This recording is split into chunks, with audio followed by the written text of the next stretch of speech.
الشيطان الرجيم بسم الله الرحمن الرحيم إن الحمد لله نحمده ونستعينه ونستغفره ونعوذ بالله من شرور أنفسنا ومن سيئات أعمالنا من يهد الله فهو المهتدي ومن يضلل فلا هادي له وأصلي وأسلم على أشرف المرسلين نبي جاء بالقرآن كالشمس في ضواها وجاء بسنة كالقمر إذا تلاها من عمل بهما عاش في النور النهار إذا جلاها ومن أعرض عنهما يتخبط في ظلمة الليل إذا يغشاها وعلى آله وأصحابه الذين تبعوا في ساعة العسرة وهاجروا معه فنعم المهاجرون ونعم الأنصار وعلى تابعهم وتابعينهم بإحسان إلى يوم يرث الله الأرض ومن عليها وهو خير الوارثين. اللهم صل وسلم عليه وعلى آله وصحبه وسلم تسليما حمدا وشكرا سرا وجهرة حمدا وشكرا سرا وجهرة لله رب العالمين حمدا وشكرا حمدا وشكرا سرا وجهرة حمدا وشكرا سرا وجهرة لله رب العالمين حمدا وشكرا adúpẹ́ lọ́dọ̀ Olúwa ọba wa ẹ̀dá adúpẹ́ fọ́bọ̀ Olúwa ọba wa ẹ̀dá tó jẹ́ ká fojú kan Ramadan adúpẹ́ fọ́bọ̀ Olúwa adúpẹ́ lọ́dọ̀ Ọlọ́run atọrọ kẹ́ àti ìgẹ̀ fún Adéwálé Ànábì wa Muhammad sallallahu alayhi wa sallama. Ọlọ́run gba ọpẹ́ wa sáyé ọpẹ́ Ọlọ́run gbẹ̀yìn wa sáyé ẹ̀yìn bá ṣàlékún ìkẹ́ rẹ̀ àti ìgẹ̀ rẹ̀ dá méjèèjì pọ̀ kó máa jẹ́ ìyọ́nú ńláńlá tọ̀dọ̀ rẹ̀ Ọlọ́run bá ṣàlékún ẹ̀ fún ẹni tó torí ẹ̀dá gbogbo ẹ̀dá tí ń ṣe ààyò rẹ̀ Ọlọ́run tí ń ṣe olólùfẹ́ rẹ̀ Ọlọ́run jùlọ tí ń ṣe ẹni tí ó fẹ́ràn láàrin gbogbo ń tọ́ dá pátápátá tí ń ṣe Ànábì wa Muhammad ẹni tó torí ẹ̀ fún wa ní Al-Qur'ani ẹni tó torí ẹ̀ fún wa ní ìyọ́nú rẹ̀ Ọlọ́run ẹni tó torí ẹ̀ fi oṣù ìta ọlọ́rẹ̀ tí ń ṣe Ànábì wa Muhammad oṣù Ramadan. Ọlọ́run a dúpẹ́ fún ọ Ọlọ́run bá wa kí Ànábì bá wa kí Ànábì bá wa kí Ànábì tó Ọlọ́run jíkẹ́ náà máa sàn bọ̀ kọ́sàn gẹ̀rẹ́gẹ̀rẹ́ kọ́sàn ọ̀dọ̀ bàbá Shehu Adam bàbá Shehu Yahya Murtada bàbá Shehu Hamdu Jami Muhammad Awwal Sannu Maulana Shehu Abdul Latif Al-Kabari bàbá Maulana Shehu Nur Hakim Nur Hakika. Ọlọ́run bá kẹ́ gbogbo ilé wọn mọ̀jọ́ parẹ́ mọ̀jọ́ parun gbogbo àwọn tá a já àwọn ọmọ kéwú àwọn ọmọ àfẹnubí àtàwọn ọmọ àfarabí tó ń jẹ́ àwọn àfáà tó ṣẹ́kù fún aláyé lónìí Ọlọ́run jẹ́ àrí wọn pé gbogbo àwọn tá a jọ ọmọ àfẹnubí náà Ọlọ́run mọ́sá kára àlùbáríkà fún wa kára mímọ̀ fún wa kára àbẹ̀rù Ọlọ́run fún wa kára ìsúnmọ́rì Ọlọ́run fún wa fi wá jọ àwọn tá a wí tí a jọ wọ́n níwà tí a jọ wọ́n lẹ́sìn tí a jọ wọ́n ní ìyọ́nú rẹ̀ Ọlọ́run la ilaha illallah wọ́n látàwọn tá a wí wọ́n lànà oṣù Ramadan ya àwọn òbí wa àwọn tó ń bẹ láyé inú wọn jọ wọn bẹ láyé ìbẹ̀rẹ̀ táyé ti dáadáa àwọn tó ti bọ́ sí hayatu barzakhiyya wọ́n láwọn àfáà wa wọ́n látàwọn àfáà bá kí àwọn òbí wa lọ́dọ̀ rẹ̀ Ọlọ́run la ilaha illallah ọlá Muhammadu Rasulullah. Ramadan náà lọ wẹ́rẹ́wẹ́rẹ́ a wà nínú mẹ́wàá tààrin léyìí tó jẹ́ sí pé bọ́ọ̀lù sọ fún wa pé àkọ́kọ́ Ramadan ìkẹyìn ìgẹ̀ni àárín Ramadan àforíjì ní ìgbẹ̀yìn Ramadan àlìjánnà ni. Ọlọ́run ìkẹ́ rẹ̀ ìgẹ̀ rẹ̀ tó ṣe fún wa níbi mẹ́wàá àtàkọ́kọ́ yìí má jẹ́ kẹ́ àti gẹ̀rẹ́ má jẹ́ ó dúró láéláé jẹ́ ó sàn gẹ̀rẹ́gẹ̀rẹ́ kó fi bọ́ sínú mẹ́wàá tá a wà yìí tí ń ṣe àforíjì rẹ̀ Ọlọ́run foríjì gbogbo kó wa ẹ̀ṣẹ̀ wa tá a dá Ọlọ́run forí ẹ̀ṣẹ̀ wa jìn wá mọ́ wá jẹ́ kí kẹ́rọ̀ tó máa sàbọ̀ wá kó fún wa bọ́ sínú mẹ́wàá ti gbẹ̀yìn kápàdé ìyọ́nú Ọlọ́run bá wa ridwanu minallahi akbar wallahu ya'lamu ma tasna'un. Ìyọ́nú Ọlọ́run bá Ọlọ́run ló sọ bẹ́ẹ̀ wa ridwanu minallahi akbar ìyọ́nú Ọlọ́run bá rẹ̀ ń lọ ga jù ó ga jù àlìjánnà lọ wallahu ya'lamu ma tasna'un. Ọlọ́run mọ̀ tó ń kálukú wá ń gbé ilé ayé ṣe ní kọ̀rọ̀ àti gbangba gbogbo ń tá a ṣe ní kọ̀rọ̀ tí ń jẹ́ àṣìṣe Ọlọ́run foríjì wa èyí tá a ṣe ní kọ̀rọ̀ tá a rò pé àwọn fi jọ tìrí Ọlọ́run ọba tí kùdìẹ̀ kù ń bẹ ọlọ́run yọ́nú sí wa bẹ́ẹ̀ forí ẹ̀ṣẹ̀ wa jìn wọ́ ọlọ́run wá yọ́nú sí gbogbo olùtẹ́tí gbọ́ ètò wa yìí àtàwọn tá à ń wí àtàwọn tá à ń gbọ́ àti olùgbọ̀wọ́ ètò yìí Dr. Sulaiman Muhammad Awwal Ẹgbẹ̀jì Aláwòye bá a sàlékún dáadáa fún bàbá náà iléeṣẹ́ wọn jòjó náà ọlọ́run ọ̀là la ilaha illallah ọ̀là Muhammad Rasulullah. Lawafin Aba mixture. Lawafin ògbókangí egbòogi. Bẹ́ẹ̀ni o. Torofin ní iṣẹ́ Lawafin Aba mixture lágọ̀ ara. Ó ń yọ ọ̀rọ̀ ara fọ̀dọ̀ tí ara mọ́ kanga. Ìtọ̀ ṣúgà jẹ̀díjẹ̀dí paráàdì tó ń roni gorogo. Ìfúnpá gíga. Ibà typhoid. Ara ò jí pépé àbí òmókun dáadáa. Ọkùnrin tí ò lè ṣe ṣe akọni. Obìnrin tí ń kó oṣù ẹ̀ ń ṣe ségesège. Lawafin Aba mixture ní kó lò. NAFDAC ìlú ló ń tẹ̀ gbà. Iléeṣẹ́ Sulawok Pharmaceutical Nigeria Limited. Ó wà nọ́mbà 1 Ewu Olóyè Street. Ìtasọ́ni Ṣàgámù ìpínlẹ̀ Ògùn ló ń produce ẹ̀. Tó tún package ẹ̀. Telephone 070-4976-5304. Ó wà ní chemist àti pharmacy stores tẹ́ máwọn ilé ìtajà ńláńlá lágbègbè rẹ̀. Lawafin Aba mixture. Kárùn tẹ́ egbògi tó ṣe gbẹ́kẹ̀lé ni ẹ gbà bẹ́ẹ̀. Lawafin Aba mixture ní ẹ rà. Ó ṣe wà ní powder ìyẹ̀fun. Bẹ́ẹ̀ ló wà lólómi. Iṣẹ́ rẹ̀ pé lágọ̀ọ́ ara. Ọkùnrin tó lè tàbí elépé tó bá ti dojú iṣẹ́ kò lè gbági mọ́ lò dáadáa kò lè tàtẹ̀kànlẹ̀ ọmọ gbọ̀ngbọ̀ngbọ̀n nǹkan ọmọkùnrin kéré jọjọ rí ẹ̀ lọ́wọ́ àlùjọ gángan ní solution sọ̀rọ̀ ẹ̀. Ó kárí ọkọ mi ohun tí mo ṣe máa ń gbà tiẹ̀ nìyẹn. Ó ti yí àwọn ọkùnrin tó yakilala tá a dá mọ̀ wípé kárakára ní iṣẹ́ àlùjọ gángan náà alcoholic bitters lágọ̀ ara olómi ẹ̀ wà ọlọ́tí ẹ̀ náà wà méjèèjì ló ń ṣiṣẹ́ bí àrìrà lágọ̀ ara ó ń mára gbá yagiyagi ó ń fúnni lókun àtagbára tá a nílò láti máa ṣiṣẹ́ akọni bí nǹkan ọmọkùnrin bá kéré jọjọ orí ẹ̀ lọ àlùjọ gángan náà alcoholic bitters ni kò gbẹlura kò dúró déédéé ọ̀pá ìyún náà tọ̀tọ̀ọ̀tọ̀ wàá máa ṣínà bolẹ̀ tàbí elépè nígbà bẹ́ẹ̀ àlùjọ gángan náà alcoholic bitters iléeṣẹ́ Sulawok Pharmaceutical Nigeria Limited tó wà ní nọ́mbà 1 Ewu Olóyè Street Ìtasọ́ni Ṣàgámù ìpínlẹ̀ Ògùn ló ń produce tó tún package ẹ̀ telephone 070-4976-5304 bẹ̀rẹ̀ ẹ̀ nílẹ̀ ìgbafẹ́ àtàwọn ọjà ńláńlá tó wà lágbègbè rẹ̀ tó ìmọ̀dọ̀ àwọn alágbàtà jákèjádò Nàìjíríà àlùjọ gángan náà alcoholic bitters ìwọ náà gbẹlura kó o gbà kó kọjá bẹ́ẹ̀. Èyí táwọn bára wa sọ ní àkókò yìí ẹ̀yin olùgbọ́ wa nílé káàkiri jákèjádò àgbáyé ibi tẹ́ ẹ ti ń wò wá ó náà ní a fẹ́ bára wa sọ ohun tí Ọlọ́run pa wá lákìyèsí tó sì sọ wá lára tó ní a sọ́ra fún Al-Qur'ani ó náà ní su'udhanni àbábú sọ́mọlàkejì su'udhanni àbábú sọ́ba tó dá wa su'udhanni àbábú sórí ara wa su'udhanni àbábú sọ́mọlàkejì wa wal-ghiba àti ọ̀rọ̀ ẹ̀yìn tí ó dá sọ́mọlàkejì tá a máa sọ nípa ara wa ìwà àtọ̀rẹ́ rẹ abẹ́nìkejì rẹ kò sí ń bẹ ọdọ́rọ̀ rẹ lẹ̀ ọ̀ ń sọ̀rọ̀ bú nípa rẹ̀ lẹ́yìn àbọ̀ ń dábàá bú sí i àbọ̀ ń sọ̀rọ̀ àìdá rẹ̀ lẹ́yìn ní tí ò níbẹ̀ olórí bẹ́ẹ̀ ọwọ́ àpàtẹ rẹ̀ ní assembly ẹ wá jọ ń fà á bí ẹ ń gbà mára yín lọ́bì àgbàgbọ́ ọtí Al-Qur'ani ní ká sọ̀rọ̀ ń bẹ̀ àti ní oṣù yìí àgbọ̀mọ̀ ṣerú ẹ̀ àti lẹ́yìn oṣù yìí kò tọ́ fún mùsùlùmí tọ́lọ́run sọ wa ní ara níbi Ọlọ́run ní ká sọ́ra fún ìmọ̀ sọ̀rọ̀ ara ẹni lẹ́yìn ìsìmọ̀ dábàá bú sí rẹ ni Ọlọ́run ní a sọ́ra fún Ọlọ́run adákẹ́ Ọlọ́run wa ń pa adákẹ́ sínú Qur'an inú Suratul Hujurati níbi àyà 12 léyìí tọ́lọ́run sọ fún wa pé a'udhu billahi minash shaitonir rajim bismillahir rahmanir rahim ya ayyuhalladhina amanu ijtanibu kaba'ira minadh-dhanni ijtanibu kathira minadh-dhanni يا أيها الذين آمنوا اجتنبوا كثيرا من الظن إن بعد الظن إثم ولا تجسسوا ولا يغتب بعضكم بعضا أيحب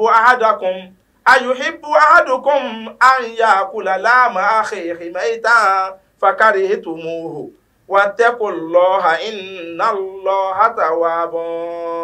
رحيم Ọlọ́run ni ya ayyuhalladhina amanu Ọlọ́run pè é tẹ́ mọ́nú ara yín tẹ́ gbèmí Ọlọ́run bá gbọ́ lódodo ẹ̀yin tẹ́ lẹ́ẹ̀ní sìn nǹkan mí lẹ́yìn mi Ọlọ́run ẹ̀yin tẹ́ ti jáwọ́ jásẹ̀ kúrò níbi ìmọ̀ wóró pẹ̀lú èmi Ọlọ́run ẹ̀yin tẹ́ ti da gbogbo ọ̀rọ̀ yín padà sọ́dọ̀ èmi Ọlọ́run pé mi náà ní aláṣẹ yín ẹ̀yin tí ń bá ṣe lórí yín náà ni mo ṣe ẹ̀yin tẹ́ bá fàfàfà tẹ́ bá fọwọ́ tó ra wọn èmi ni mo ṣe ìntẹ́ bá fà tí ọ̀bá tó ra wọn ẹgbà pé mi náà ni mò ń bẹ́ẹ̀ bẹ́ẹ̀ ọlọ́run ní tẹ́ ẹ bá ti gbà bẹ́ẹ̀ ẹ̀yin náà mo fẹ́ dájú ọ̀rọ̀ kọ ijitanibu kathira mina dhanni ọlọ́run ní ẹ jìnnà sí ọ̀pọ̀lọpọ̀ àbádídá àbábú sọ́mọlákejì rẹ ntí ò rí bẹ́ẹ̀ tó lórí bẹ́ẹ̀ orí ẹ̀ méjì tó dúró ọwá ní dájúdájú ọ̀rọ̀ lágbájá ni wọ́n ń sọ yẹn orí ẹ̀ mẹ́ta tó ń dúró tó ń tẹ̀ tó ń ba ọmọ tó ń tẹ̀ tó ń ba sí òun ti ń dábàá bú pé dájúdájú ọ̀rọ̀ mi wọ́n ń sọ dájúdájú ọ̀rọ̀ lágbájá wọ́n ń sọ dájúdájú ọ̀rọ̀ ìjọba ni wọ́n ń sọ ọlọ́run ní ẹ ṣọ́ra fún ọ̀pọ̀lọpọ̀ àbádídá ìnàbádọ́dọ́ ní isimun ọlọ́run ní dájúdájú apá kan àwọn àbátẹ́ ẹ̀mọ dábàá ń tẹ̀ ẹ̀mọ wọ́n ní wọ́n pé wọ́n sọ yí pé ọlọ́run ní ẹ ṣọ́ra fún isimun ẹ̀ṣẹ̀ ní wàlá tajassasu ọlọ́run ní ẹ jáwọ́ kúrò níbi àmọ́ tọpinpin ara yín ẹ jáwọ́ kúrò ń bẹ̀ níbi àmọ́ tọpinpin ara yín wàlá yaghtab ba'dukum ba'dan ọlọ́run ní ẹnìkan yín apá kan ò gbọ́dọ̀ máa sọ̀rọ̀ apá kan lẹ́yìn ọ̀rọ̀ ẹ̀yìn níta ìdá ọ̀rọ̀ ẹ̀yìn ní tìbàjẹ́ yìí ṣe ọlọ́run ní apá kan yín ò gbọ́dọ̀ máa ṣe bẹ́ẹ̀ fún apá kan ọlọ́run ní yuhibbu ahadukum an yakula lahma akhihi maytan ìjọ wu ẹnìkọ̀ọ̀kan yín kó máa jẹran ọmọ ìyá rẹ̀ ní tútù kí wọ́n pọ́nmọ ìyá rẹ̀ kalẹ̀ báyìí ó bá ń tọ́ pa kalẹ̀ kó o sì jó lè máa jẹran rẹ̀ ní tútù tó o bá ti lè ṣe bẹ́ẹ̀ jáwọ́ kúrò níbi ọ̀rọ̀ ẹ̀yìn tí ó dáa tó o bá ti lè ṣe bẹ́ẹ̀ jáwọ́ kúrò níbi àbá abú tí ó dáa sọ́mọlàkejì rẹ̀ má ba àwẹ̀ rẹ̀ jẹ́ ọlọ́ni àsọ́ọ̀mùlì wàhánà ájísí ibì ọlọ́ni àwẹ̀ tó ní ẹgbẹ̀ẹ́ mú ní èmi lẹ̀ ń gbà fún èmi máa sì sẹ̀san rẹ̀ fún yín kọ́nà àmàlẹ́kà ń sẹ́ àmàlẹ́kà kan sọ wa àwọn kan wọ́n sọ àbí àwẹ̀ ọlọ́run gan ní sọ wa fún ara rẹ̀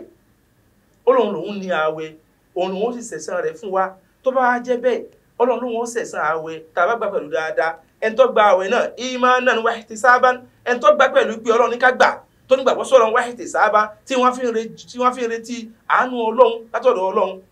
irú ẹni bẹ́ẹ̀ gbọ́dọ̀ mọ́ sọ̀rọ̀ ẹ̀yìn nínú àwẹ̀ kò gbọ́dọ̀ mọ́ sọ̀rọ̀ ẹ̀yìn nígbà táwọn ẹ̀ bá lọ tán irú ẹni bẹ́ẹ̀ gbọ́dọ̀ mọ́ ṣèbàjẹ́ ọmọlàkejì rẹ̀ nínú àwẹ̀ irú ẹni bẹ́ẹ̀ gbọ́dọ̀ mọ́ ṣèbàjẹ́ ọmọlàkejì nígbà táwọn ẹ̀ bá lọ tán irú ẹni bẹ́ẹ̀ gbọ́dọ̀ mọ́ dáadáa parọ́ mọ́ ọmọlàkejì rẹ̀ nínú àwẹ̀ àtìgbà táwọn ẹ̀ bá lọ tán ayuhibbu ahadukum an yakula lahma akhihi maytan ìjọ wu kálukú yín ta ló wù nù yín tó fẹ́ máa jẹ tó lè máa jẹ ọmọ ìyá rẹ̀ lẹ́yìn ní tútù fakari yìí tó mú o ọlọ́ni ẹ̀yin náà kórìíra bẹ́ẹ̀ ọkàn yín kọ̀ ojú yín kọ̀ ẹ̀mí yín kọ̀ ẹ̀ lè ṣe bẹ́ẹ̀ wattaqullaha ẹ wá páyọ̀ ọlọ́run tẹ́ ẹ bá lè ṣe bẹ́ẹ̀ ẹ páyọ̀ ọlọ́run lórí òfin tọ́lọ́run gbé kalẹ̀ pé ẹ ṣọ́ra níbi ìwà àbàjẹ́ níbi àmọ́ sọ̀rọ̀ ara ẹni lẹ́yìn ẹ ṣọ́ra níbi àmọ́ pẹ̀gàn ara ẹni ẹ ṣọ́ra níbi àmọ́ dábàá abúsí rẹ ẹni wattaqullaha ẹ páyọ̀ ọlọ́run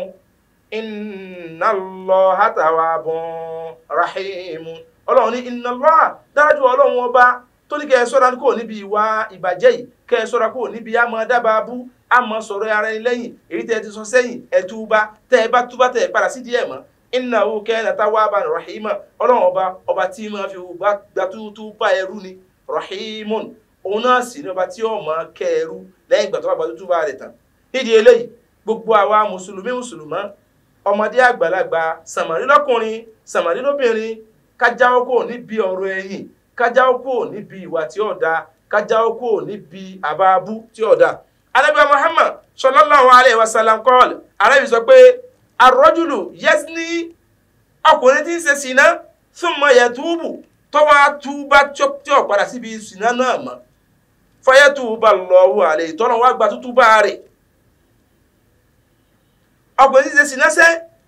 tó wá túbá tí ò ṣe sìná mọ́ tó jáwọ́ kúrò níbi á ṣe sìná yatubu Allahu alayhi ọlọ́run ó gba tútúbá rẹ̀ wà á máa sọ ìbòlè kíbà ọ̀rẹ́ tí ń sọ̀rọ̀ ẹ̀yìn fàláyù gífàrú làwú wọn ò ní forí ẹ̀ṣẹ̀ ọ̀rọ̀ ẹ̀yìn tí ń sì jìn hàtà yẹ́gẹ̀fẹ̀rù sọ ìbò àyàfi tí ẹni tí ń sọ̀rọ̀ rẹ̀ tó bá forí jìn lókù ọ̀ ń sọ̀rọ̀ ọmọlàkejì rẹ̀ lẹ́yìn ọ̀ ń dàdà parọ́ mọ́ ọlọ́run á máa forí jìn arákùnrin tó ṣe sìná tó sì túbá ọlọ́run á forí ẹ̀ṣẹ̀ rẹ̀ jìn àmọ́ ẹni tí ń sọ̀rọ̀ ẹ̀yìn ọlọ́run ò ní forí ẹ̀ṣẹ̀ ìsọ̀rọ̀ ẹni jìnnì àyàfi tí ẹni tí a ń sọ̀rọ̀ ẹ̀ lẹ́yìn bá forí jìnnì nìkan ló kù bó o ló sì wá lọ bá lágbájá tó sọ̀rọ̀ ẹ̀ lẹ́yìn pé lágbájá mo sọ̀rọ̀ ẹ̀ láyìí dá mo sọ̀rọ̀ ẹ̀ lẹ́yìn forí jìnnì bí tá a kù sí nìyẹn ǹjẹ́ gbogbo wọn ìjà ń ṣe bẹ́ẹ̀ ó sì yẹ ká máa sọ pé ká máa ṣe bẹ́ẹ̀ gẹ́gẹ́ bí mùmínì torí pé Ọlọ́run pè wá lókè pé yá ayọ̀ alladhina amanu gbogbo ẹ̀yin tẹ́ ẹ gbọ́ lọ́wọ́ bá gbọ́ ijtanibu kathira mina dhanni ẹ jìnnà sí ọ̀pọ̀lọpọ̀ àbá dídá inna ba'da dhanni ismun apá kan àbá tẹ̀ ń dá yẹn ẹ̀ṣẹ̀ ni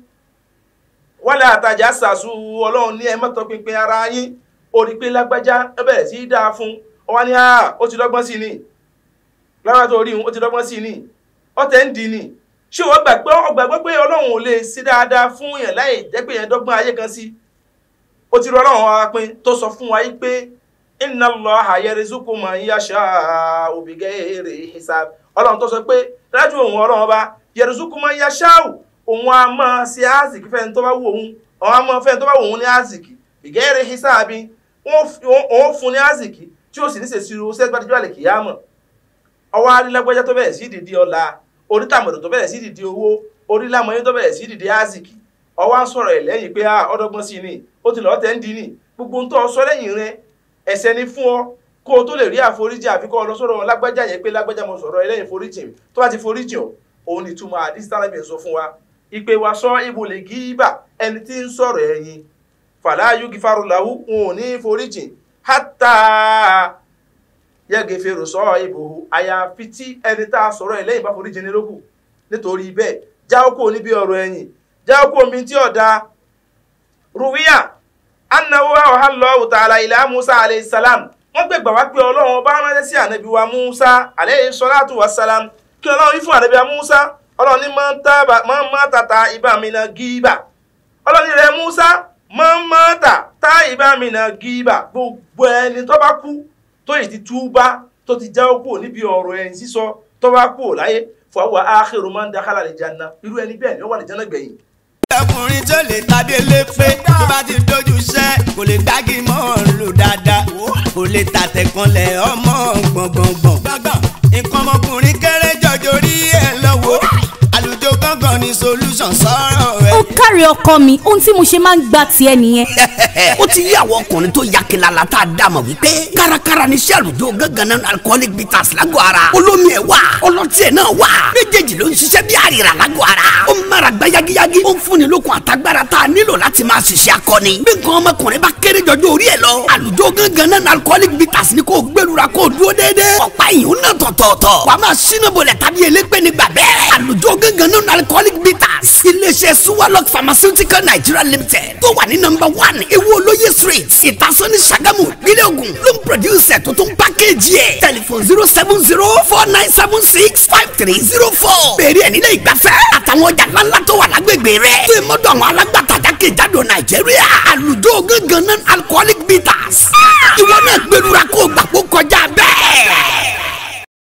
Lawafin Aba Mixture. Lawafin. Ògbókangí egbòogi. bẹ́ẹ̀ni o. torofin ní iṣẹ́ Lawafin Aba Mixture lágọ̀ọ́ ara. ó ń yọ ọ̀rọ̀ ara fọ̀dọ̀ tí ara mọ́ kanga. ìtọ̀ ṣúgà jẹ̀díjẹ̀dí paráàdì tó ń roni gorogo. ìfúnpá gíga. ibà typhoid. ara ò jí pépé àbí òmókun dáadáa. ọkùnrin tí ò lè ṣe ṣe akọni. obìnrin tí ń kó oṣù ẹ̀ ń ṣe ségesège. Lawafin Aba Mixture ní kó lò. NAFDAC ìlú ló ń tẹ̀ gbà. iléeṣẹ́ Suwalok Pharmaceutical Nigeria Limited tó wà #1 ewu olóye street ìtasọ́ni Ṣàgámù ìpínlẹ̀ Ògùn ló ń produce ẹ̀ tó tún package ẹ̀ tẹlifon 07049765304 ó wà ní chemist àti pharmacy stores tẹ́ máwọn ilé ìtajà ńláńlá lágbègbè rẹ̀ Lawafin Aba Mixture kárùn tẹ́ egbògi tó ṣe gbẹ́kẹ̀lé ní ẹgbà bẹ́ẹ̀. Lawafin Aba Mixture ní ẹ̀rà bó ṣe wà ní powder ìyẹ̀fun bẹ́ẹ̀ ló wà lólómi iṣẹ́ rẹ̀ pé lágọ̀ọ́ ara. òrìkọ́ lágbára mọ́ tá ìbámina gíbà ẹni tó kú tó sì túbá kò níbi àmọ́ sọ̀rọ̀ ẹni lẹ́yìn. Ànábì Musa àgbà sọ̀rọ̀ rẹ̀ pé Ọlọ́run sọ fún Musa bẹ́ẹ̀ pé fàwúwa akhiru man dakhala al-jannata irú ẹni bẹ́ẹ̀ ni ó wà al-janna gbẹ̀yìn wọ́n fi ipò ẹni tí sọ̀rọ̀ ẹni lẹ́yìn ẹ̀rọ asọ̀rọ̀ ẹni lẹ́yìn abúnilẹ́yìn akínitán abúnitán tara kíni òṣìkà tán tẹsẹ̀ mọ́rin tọ́wọ́ àtúbá tó lóun ò ṣe bẹ́ẹ̀ mọ́ despite the fact pé ó ti túbá yẹn tó àdìjọ́ àlìkìyámọ̀ òun ni ó wà al-janna gbẹ̀yìn nítorí kí nítorí pé ó sọ̀rọ̀ ọlọ́rọ̀ lẹ́yìn láì dá kí wọ́n á ní anábì tó wá yọ ní wà máa ń mọ́ tàmùsírán alayha ẹnikẹ́ni tó bá wá kú lórí pé ń sin sọ̀rọ̀ ẹ̀yìn kò jáwọ́ kó ń bẹ̀ fọwọ́ awwalu man dakhala an-nara irú ẹni bẹ́ẹ̀ ní ọkọ̀ wọnú ilé náà. ọgbọ́n mi sí ọmọ ìyá mi mọ́mọ́ta ẹni tó bá kú musiran aléha tí wọ́n ń bẹ lẹ́ni tí ń sọ̀rọ̀ ẹ̀yìn tí ò túbá tí kò fi wá ka mọ́ tí ọ̀já òkú ń bí ìwà ẹ̀dá tí kò fi wá ka mọ́ tí ọ̀já òkú ń bí ọ̀rọ̀ ọlọ́rọ̀ lẹ́yìn láì dá tó fi wá bọ́ síwájú ọlọ́run fọwọ́ awwalu man dakhala an-nara irú ẹni bẹ́ẹ̀ ní ọkọ̀ wọn náà. nídìí eléyìí ẹ má jà á fi gbólóhùn tó kéré tó dẹ̀ wúwo lọ́dọ̀ ọlọ́run káwọn fi baṣẹ́ eré wa jẹ́nu àwẹ̀ yìí kájìnà sí ìmọ̀ sọ̀rọ̀ ẹni lẹ́yìn kájìnà sí ìmọ̀ dábàá bó sí rẹ ni ọlọ́run là wá láṣẹ wa ọlọ́run là wá láhàn wa ọlọ́run là á la gbogbo harakati wa tasọ̀fàtì wa náà àwẹ̀ ọlọ́run má jà á fa hàn wa sọ́n tá a fi baṣẹ́ wa jẹ́ ọlọ́run má jà á fi ìṣesí wa ṣe má jà á fi bá tá a fi baṣẹ́ wa jẹ́ ọlá la ilaha illallah ọlá muhammadu rasulullah. olùgbàwé ètò yìí Dr. Sulaiman Muhammad Al-Awwal Ẹgbẹ̀jí Aláwòye ọlọ́run bá ṣe dáadáa fún wọn Director Solar Nigeria Limited ọlọ́run mọ́jìlẹ̀sẹ̀ wọn ojú náà gbogbo àwọn tó ń kẹ́bù fún wa látòrí Dr. Sulaiman àtàwọn ìbẹ́ẹ̀bẹ̀ tó ń kẹ́bù fún wa ọlọ́run bá san ilé san rí ọlá la ilaha illallah ọlá muhammadu rasulullah. gbogbo àwọn tó ń dáhùn béèrè wa adúpẹ́ gbogbo ẹ̀ ń tẹ́ ń kọ́ béèrè sí wa gbogbo ẹ̀ ń tẹ́ ń dáhùn béèrè wa ìbéèrè táwọn fi síta adúpẹ́ fún yín ọlọ́mọ́sà san wálẹ̀ san rí ọlọ́run jẹ́ aláṣẹ pé ọlá la ilaha illallah. àwọn ìbú tí wọ́n lẹ̀ bìbà táwọn pẹ́ fúnra wa ìbéèrè tòní ó náà ní wípé nínú oṣù Ramadan tá a wà yìí kí ni tó dáa jù tó yẹ ká múra sí ká máa ṣe nínú wáàsí wa tó kọjá? ṣé náfìlà ló dáa jù ni àbí ká máa ké Kùránì ló dáa jù? àti náfìlà ìbáàdà ni àti Kùránì kíké ìbáàdà ni èwo ló tẹ̀sùn jù níwájú Ọlọ́run nínú oṣù yìí? kẹ́ ẹ fi ìdáhùn kẹ́ ẹ fi ránṣẹ́ sí wa ọlọ́mọ́sá àsanwó alẹ́sàn rí ọlá la ilaha illallah. orí ibi tẹ́ ti máa rí wa lórí agbọ́nì yìí ó náà ní lórí Facebook ìgbà ìwáṣẹ̀, orí Instagram ìgbà ìwáṣẹ̀, orí YouTube Adùn Àṣà Yorùbá TV ẹ máa rí wa wò ń bẹ̀. èmi tí ń bá wa sọ̀rọ̀ látàárọ̀ èmi náà ní al-Ustaz al-Imam Sulaiman Thaqafi ìmáàmù mọ́sálásí Jímọ̀ ti bàbá wa Bógúndé bàbá wa Abdulrauf Muhammadu Maruf Abogunde bàbá wa Mọ́gàjí àgbà ọlọ́run jẹ́ aláṣẹ pé ahọ́n tó wí ọlọ́run mọ̀jẹ̀ ọlọ́ etí tó gbọ́ ọlọ́run mọ̀jẹ̀ ó di ọlọ́run jẹ́ aláṣẹ pé ọlá la ilaha illallah. fún ìdáhùn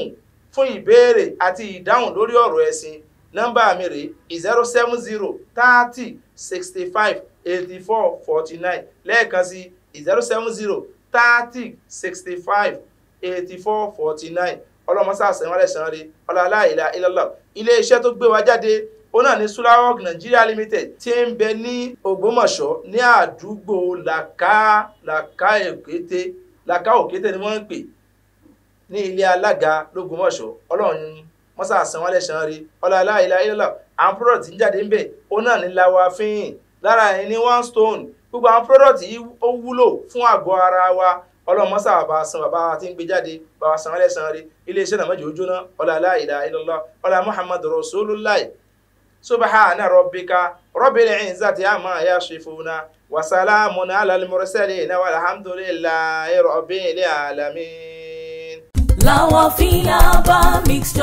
Lawafin. Ògbókangí egbòogi. bẹ́ẹ̀ni o torofin ní iṣẹ́ Lawafin Aba mixture lágọ̀ọ́ ara. ó ń yọ ọ̀rọ̀ ara fọ̀dọ̀ tí ara mọ́ kanga. ìtọ̀ ṣúgà jẹ̀díjẹ̀dí paráàdì tó roni gorogo. ìfúnpá gíga ibà typhoid. ara ò jí pépé àbí òmókun dáadáa. ọkùnrin tí ò lè ṣe ṣe akọni. obìnrin tí ń kó oṣù ẹ̀ ń ṣe ségesège. Lawafin Aba mixture ní kó lò. NAFDAC ló ń tẹ̀ gbà. iléeṣẹ́ Sulawok Pharmaceutical Nigeria Limited ó wà number 1 Ewu Olóyè Street Ìtasọ́ni Ṣàgámù ìpínlẹ̀ Ògùn ló ń produce ẹ̀ tó tún package ẹ̀ telephone 070-4976-5304 ó wà ní chemist àti pharmacy stores tẹ́ máwọn ilé ìtajà ńláńlá lágbègbè rẹ̀. Lawafin Aba mixture kárùn tẹ́ egbògi tó ṣe gbẹ́kẹ̀lé ní ẹgbà bẹ́ẹ̀.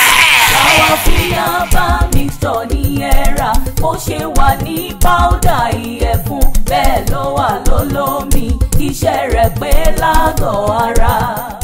ọkùnrin tó lè tàbí elépe tó bá ti dojú iṣẹ́ kò lè gbági mọ́ lò dáadáa kò lè tàtẹ̀kànlẹ̀ ọmọ gbọ̀ngbọ̀ngbọ̀n nǹkan ọmọkùnrin kéré jọjọ rí ẹ lọ́wọ́ àlùjọ gángan ní solution sọ̀rọ̀ ẹ ó kárí ọkọ mi ohun tí mo ṣe máa ń gba tiẹ̀ nìyẹn. ó ti yí àwọn ọkùnrin tó yakilala tá a dá mọ̀ wípé kárakára ní iṣẹ́ àlùjọ gángan alcoholic bitters lágọ̀ọ́ ara olómi ẹ̀ wà ọlọ́tí ẹ̀ náà wà méjèèjì ló ń ṣiṣẹ́ bí àrìrà lágọ̀ọ́ ara ó ń mára gbá yagiyagi ó ń fúnni lókun àtagbára tá a nílò láti máa ṣiṣẹ́ akọni bí nǹkan ọmọkùnrin bá kéré jọjọ orí ẹ̀ lọ àlùjọ gángan alcoholic bitters ni kò gbẹlura kò dúró déédéé ọ̀pá ìyún náà tọ̀tọ̀ọ̀tọ̀ wà á máa ṣínà bolẹ̀ tàbí elépè nígbà bẹ́ẹ̀ àlùjọ gángan alcoholic bitters iléeṣẹ́ suwalok pharmaceutical nigeria limited tó wà ní #1 ewu olóye street ìtasọ́ni Ṣàgámù ìpínlẹ̀ Ògùn ló ń produce tó tún pákéjì ẹ̀ tẹlifon 07049765304 bẹ̀rẹ̀ ẹ̀ nílẹ̀ ìgbafẹ́ àtàwọn ọjà ńláńlá tó wà lágbègbè rẹ̀ tó ìmọ̀dọ̀ àwọn alágbàtàjà kejìdó Nàìjíríà àlùjọ gángan alcoholic bitters ìwọ náà gbẹlura kó gbà